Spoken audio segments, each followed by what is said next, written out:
KT Ramarao గారు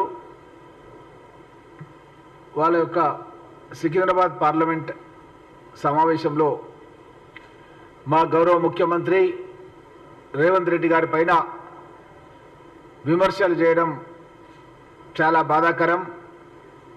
ప్రజలు ఓడించి బుద్ధి చెప్పిన కేటీఆర్లో బలుపు అహంకారం తగ్గలేదు. పార్టీ జిన్నాభిన్నమైపోయి చెల్లె జైలుకు పోయి కేసులు చుట్టుముడుతుంటే కేటీఆర్ బుర్ర పనిచేయడం లేదు. తీవ్ర నిరాశ నిస్పృహలో నోటికొచ్చినట్టు మాట్లాడుతున్నాడు.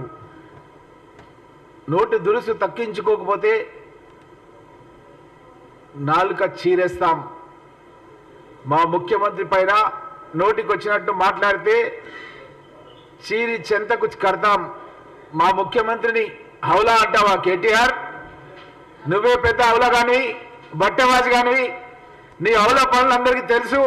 నీ బతికే హౌలా బతుకు.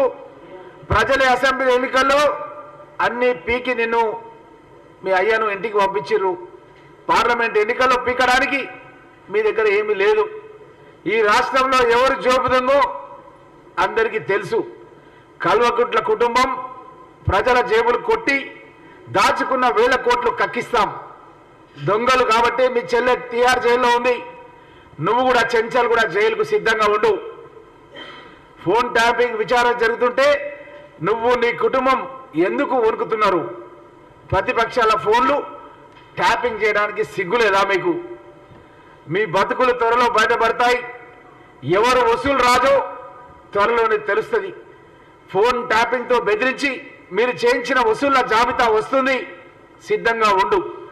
కాంట్రాక్టర్లు, బిల్డర్లు, పారిశ్రామికవేత్తలు ఎవరెవరిని బెదిరించారో మీ ఎలక్షన్ బాండ్లు చూస్తే అందరికీ అర్థమైపోతుంది. బీజేపీలోకి వెళ్లాల్సిన కర్మ మా ముఖ్యమంత్రి రేవంత్ రెడ్డి గారికి లేదు. పార్లమెంట్ ఎన్నికల తర్వాత బీఆర్ఎస్ బీజేపీలో విలీనం కావడం ఖాయం. ఇప్పటికే బీఆర్ఎస్ సగం ఖాళీ అయింది. ఎంపీ ఎన్నికల తర్వాత పూర్తిగా వాషౌట్ అవుతుంది.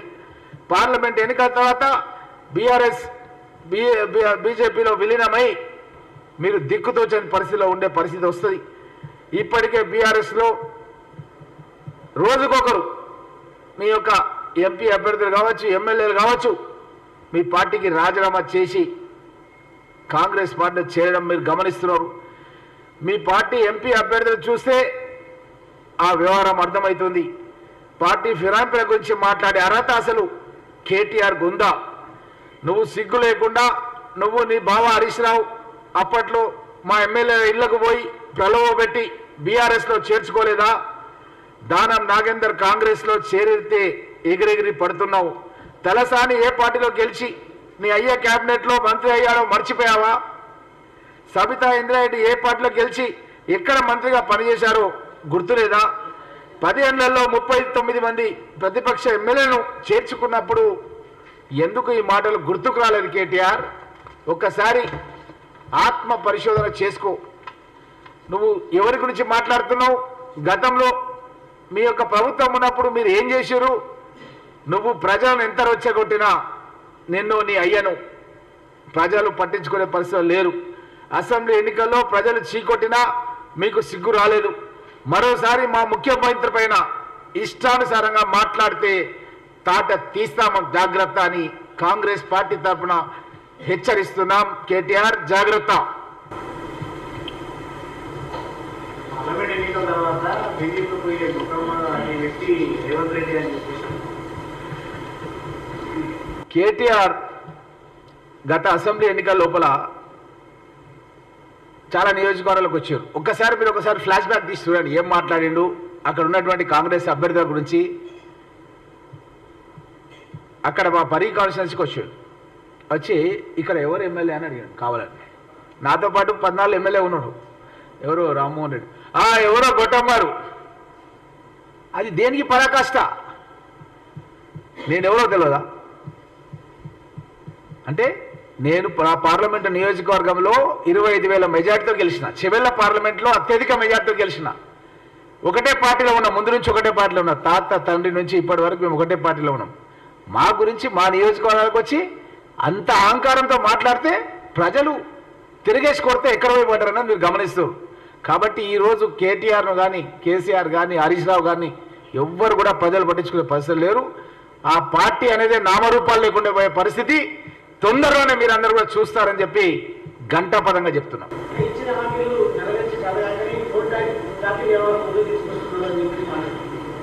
మా ప్రభుత్వం వచ్చిన 48 గంటల్లోనే ప్రజలకు మా పథకాలు అందడం అన్నది గమనించారు. సమాజంలో సగభాగమైనటువంటి మహిళలకు ఆర్టీసీ బస్సులో ఉచిత ప్రయాణ సౌకర్యం కల్పించినాం. అదేవిధంగా రాజీవ్ గాంధీ ఆరోగ్యశ్రీ పథకం కింద 10 లక్షల రూపాయల వరకు గుండె ఆగిపోవద్దని చెప్పి కార్పొరేట్ హాస్పిటల్ కూడా వైద్య వసతి కల్పించినాం. ఆ తర్వాత రాజశేఖర రెడ్డి గారు ఉన్నప్పుడు వ్యవసాయదారులకు ఉచిత కరెంటు మేము ఇచ్చినాం. ఇప్పుడు మళ్ళీ అధికారంలోకి రాగానే తెల్ల రేషన్ కార్డు గల వాళ్ళందరికీ కూడా 200 యూనిట్లు 700 రూపాయల వరకు ప్రతి ఇంటికి కూడా తెలంగాణ సమాజంలో ఉన్నటువంటి ప్రజలలో 70% మందికి ప్రతి ఇంటికి 700 రూపాయలు ఈ నెల నుంచే అందే విధంగా కార్యాచరణ పథకాన్ని తీసుకున్నాం. 500 రూపాయలకి ఒక గ్యాస్ సిలిండర్ ఇచ్చినాం. ఎస్సీ ఎస్టీలకైతే 6 లక్షలు, బీసీలకు ఇతరులకైతే 5 లక్షలు పెట్టి ఇందిరమ్మ ఇండ్ల పక్కా నిర్మాణానికి అప్లికేషన్లు తీసుకున్నాం. పథకాన్ని స్టార్ట్ చేసినాం. ఇందిరమ్మ కమిటీల ద్వారా కాంగ్రెస్ పార్టీ కార్యకర్తల ద్వారా అట్టడుగు వర్గాల వాళ్ళందరూ కూడా ఇండ్లు ఇచ్చే కార్యక్రమాన్ని స్టార్ట్ చేసినాం. కాబట్టి ఎక్కడ కూడా మేము వెనుకకు పోవడం లేదు.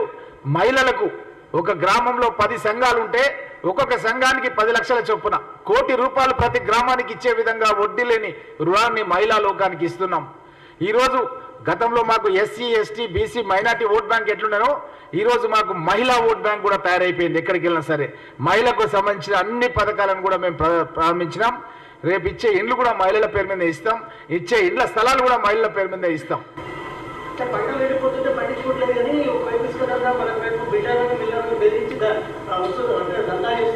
మా ముఖ్యమంత్రి గారు స్పష్టమైన ఆదేశాలు ఇచ్చారు. మనం ఉచితంగా పేదవాళ్లకు ఇసుక ఇవ్వాలని చెప్పి ఇసుక పైన విధానాన్ని కలెక్టర్లకు ఆదేశాలు ఇచ్చారు. మొన్ననే 3 రోజుల కింద మీరు అందరూ కూడా గమనించారు. మేము ఎక్కడ కూడా ఇసుక వ్యాపారం చేసే వాళ్ళు మా పార్టీలో లేరు, ఉండరు. మేము పేదవాళ్లకు ఉచితంగా ఇండ్లు కట్టుకోవడానికి ఇసుక ఇచ్చే కార్యక్రమాన్ని ప్రారంభించినాం. కాబట్టి ఎక్కడ కూడా వాళ్ళు ఏదైతే అబద్ధపు ప్రచారం చేస్తున్నారో సుమారు దగ్గర మేము అసెంబ్లీ సమావేశాల్లో మీతో మాట్లాడుతున్నప్పుడు అది 7 లక్షల కోట్ల రూపాయల అప్పు ఉండే. ఈరోజు 9-10 లక్షల కోట్ల రూపాయల అప్పుకు పెరిగిపోతుంది. కొత్త కార్పొరేషన్లు ఏర్పాటు చేసి ఆ కార్పొరేషన్లకు రాష్ట్ర ప్రభుత్వం తరఫున వాళ్ళు సెక్యూరిటీ ఇచ్చేసి అప్పులు లక్షల కోట్లు తీసుకొచ్చి ఈరోజు మేడిగడ్డ మనం చూసినాం. మీరందరినీ తీసుకుపోయి చూపించాడు మా ముఖ్యమంత్రి రేవంత్ రెడ్డి గారు. మొత్తం నిలువున మొత్తం కూడా పరేలు వాసిపోయింది. ఈరోజు దాని తర్వాత ఉన్నటువంటి అన్నారం అదేవిధంగా లీకేజ్ వచ్చింది. ఈ విధంగా అన్ని ప్రాజెక్టులు కూడా ఈరోజు వాళ్ళు కట్టినవన్నీ కూడా నిష్ప్రయోజనం అయిపోయి మేము ఆల్రెడీ డ్యామ్ సేఫ్టీ అధికారులకు కంప్లైంట్ ఇస్తే వాళ్ళు విచారణకు కూడా వచ్చిపోయినారు. మీరు గమనించారు. కాబట్టి వాళ్ళు ఆస్తులను క్రియేట్ చేయకపోగా పనికిరాని ఆస్తులను తయారు చేసి దాంట్లో లక్షల కోట్ల రూపాయల కుంభకోణాలు చేసినారు. దాన్ని కక్కించే కార్యక్రమంలో భాగంగా మా ప్రభుత్వం తీవ్రంగా పనిచేస్తుందన్న విషయాన్ని మీకు అందరు కూడా తెలియజేస్తున్నాం. ఒకటి విజిలెన్స్ ఎన్ఫోర్స్మెంట్ ఎంక్వైరీ అనేది ఆల్రెడీ నడుస్తుంది. ఇప్పుడు కొత్తగా మీరు చూసారు ఫోన్ ట్యాపింగ్ అనేది చాలా డేంజరస్ వ్యవహారం. అది కేవలం దేశ తీవ్రవాదులు కానీ సంఘ విద్రోహ శక్తులు ఎవరైతే ఉంటారో అట్లాంటి వాళ్ళపైన చేయాల్సింది రాజకీయ నాయకులపైన, వ్యాపారులపైన, సినిమా యాక్టర్లపైన, ఇలాంటి వాళ్ళపైన చేసి వాళ్ళే ఒప్పుకున్నారు మేము చేసినామని చెప్పి తీసుకుపోయి మూసీ లోపల పడేసినామని చెప్తే దాన్ని అన్ని కూడా రీట్రైవ్ చేస్తున్నాం. అదంతా కూడా డాటా తీస్తున్నాం. అందరి విషయాలు కూడా మీకు ఇంకా మున్ముందు చాలా విషయాలు అసలు మనం ఊహించలేని విషయాలు కూడా చాలా విషయాలు బయటికి రాబోతున్నాయన్న విషయాలు కూడా మీకు స్పష్టంగా తెలియజేస్తున్నాం.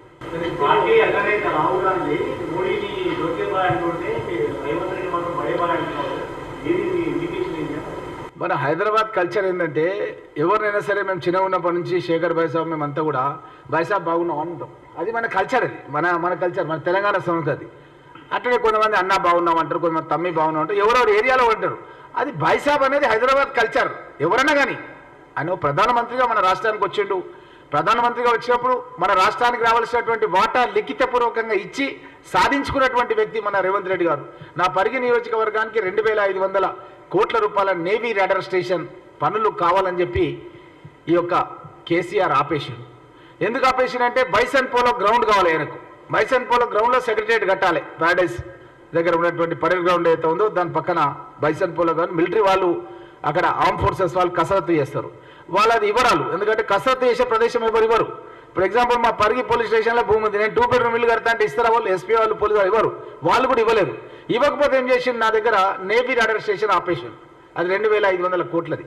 వాళ్ళు కేంద్ర ప్రభుత్వం వాళ్ళు డబ్బులు ఇచ్చారు, ఆల్రెడీ జీవో కూడా ఇచ్చింది కేసీఆర్ ప్రభుత్వం, దాన్ని ఆపెట్టారు. వెనకటికి కర్ణాలు పటేళ్ళు ఏం చేస్తున్నారంటే ఎవడు వినకపోతే అరే వాడిని చేనుకోకుండా అడ్డమైన అంటుంది, అట్లా వేసి పడేసిండు. మా దగ్గర వేసి పడేస్తే పరిస్థితి ఏంటంటే రేవంత్ రెడ్డి గారికి ఆల్రెడీ నేను ఆయన ఎంపీగా ఉన్నప్పుడే మొత్తం కూడా రాసి ఇచ్చిన పార్లమెంట్లో మాట్లాడాలని. తాను ముఖ్యమంత్రి కాగానే వారం రోజుల్లో నేవీ అధికారులను పిలిపించుకొని మాట్లాడి దానికి సంబంధించిన ఆదేశాలు ఇచ్చేసి వాళ్ళకి హ్యాండ్ ఓవర్ చేసాడు. ఇప్పుడు ఒక పెద్ద ప్రాజెక్ట్ వస్తుంది మనకు, ఇలా 1/2 కిలోమీటర్ రేడియస్ పైన టవర్స్ ఉంటాయి, అండర్ వాటర్ సబ్మెరైన్స్ ఉంటాయి. ఆ సబ్మెరైన్స్కి ఏంటంటే లో ఫ్రీక్వెన్సీ రాడార్ స్టేషన్ మూలంగా వాళ్ళకు సంకేతాలు పోతాయి. ఎప్పుడైనా ప్రధానమంత్రి విదేశాల మీద యుద్ధం చేయాలంటే ఇది చాలా అవసరం అని చెప్పి గుర్తించి కేంద్ర ప్రభుత్వం నేవీ పెట్టాల్సిన ప్రాజెక్టు కూడా ఆపిండ్రు వీళ్ళు. ఇది మనం ప్రమాణ స్వీకారం చేసినప్పుడు ఒక ఎమ్మెల్యేగానో ముఖ్యమంత్రిగానో ఏం చెప్తామంటే దేశ సార్వభౌమాధికారాన్ని కాపాడతామని చెప్తాం. కానీ వీళ్ళు దేశ సార్వభౌమాధికారాన్ని కాపాడేది కాకుండా దాన్ని నాశనం చేసే చర్యలు, వీళ్ళు దేశద్రోహ చర్యలు వీళ్ళు చేస్తూ ఈ విధంగా ఆపేసిన దాన్ని ముఖ్యమంత్రి గారు క్లియర్ చేశారు. అదేవిధంగా వాళ్ళు కూడా క్లియర్ చేశారు. మనకి ఏవైతే కంటోన్మెంట్ ఏరియాలో మనకు డ్రింకింగ్ వాటర్ భగీరథ పైప్ లైన్లు గతంలో ఇవ్వలేకుండే వాళ్ళు, ఎందుకంటే ఈయన లిఖితపూర్వకంగా కరస్పాండెన్స్ చేయకుండా ఎవరినో పంపడం చేయడం చేస్తే కాదు, రైటింగ్లో మనకు వాళ్ళకి ఎక్కడెక్కడ డిస్ప్యూట్స్ ఉన్నాయి, మనమేం క్లియర్ చేయాలి, వాళ్ళేం క్లియర్ చేయాలని ఇచ్చేస్తే క్లియర్ చేస్తారు, చేసేసారు. మనకు స్కైవేలు, ఫ్లైఓవర్స్ చాలా రావాల్సినవి ఉన్నాయి, నేవీ కానీ ఆర్మ్ ఫోర్సెస్ కానీ అన్నీ కూడా వాళ్ళు క్లియరెన్స్ ఇచ్చారు. కాబట్టి మన ముఖ్యమంత్రి గారు కేంద్రంతో ఎక్కడైతే మనకు పనులు రావాల్సినవో లిఖితపూర్వకంగా కరస్పాండెన్స్ చేస్తూ అవి తెప్పిస్తున్నాడు. ఒక ముఖ్యమంత్రిగా అది తన బాధ్యత. ఒక పిసిసి అధ్యక్షుడిగా పార్టీ పైన ఏ విధంగా పోరాటం చేయాలో ఆ విధంగా పోరాటం చేస్తాం. కానీ ఎక్కడ కూడా బాధ్యతల నుంచి విస్మరించి ప్రధానమంత్రి వస్తే తప్పించుకొని తిరగడము, కలవకుండా ఉండడము అట్లాంటి కార్యక్రమాలు మా ముఖ్యమంత్రి చేయరు. ఒక ముఖ్యమంత్రి గారిని చేయాల్సిన బాధ్యతను పరిపూర్ణత చేస్తున్నారు.